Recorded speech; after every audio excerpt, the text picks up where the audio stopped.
Thank you. Good morning, good afternoon, ladies and gentlemen, and distinguished guests.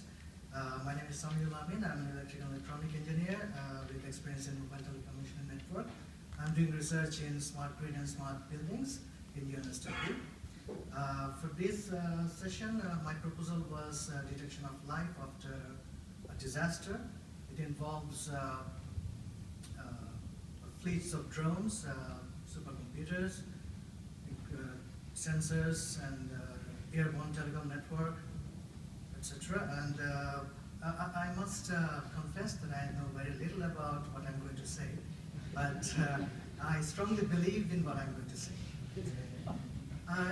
When I recently saw the dreadful footages from the Nepal earthquake, I knew that there were a lot of persons who had lost their lives under the rubble, but at the same time, I knew that there were a lot of people who were still alive under those rubble.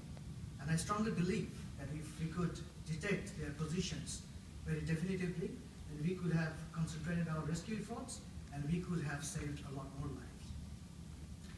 So I visualized drones to do that, not just one or two, a fleet of them, hundreds, maybe thousands.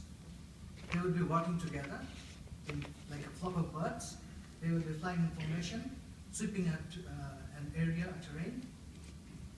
They could land on the ground, they could stick their probes, they would be equipped with artificial intelligence, they could avoid collision between each other and other obstacles, and they could detect thermal imaging, they can gather information about vibration, and all those information they can send to a base station or ground station where supercomputers and big data analysis can be performed real time, and they can detect the position of life under those rubbles.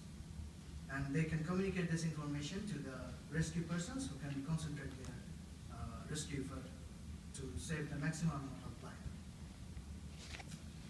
We have seen NASA looking for life in deep space, and I believe that we can also detect life under the rubbles using the fleet of drones and other technology. As for the communication and power, we do not expect communication network to be available after a disaster. So I proposed a separate set of UAVs, which will create an airborne telecommunication network, which will cover all the drones. And this network will be self-healing. I think Australian Defence is also working on a project like that, Opal, not the Bastic area. And regarding power, I think when the drones will be run out of power, they can automatically by themselves dock into an airborne bigger vehicle where they can dock and recharge while a separate set of drones will be deployed in their position. In television, I have seen vacuum cleaners doing things like that.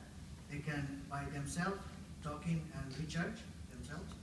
So if I can believe in vacuum cleaners, I think I can also believe in drones doing the same.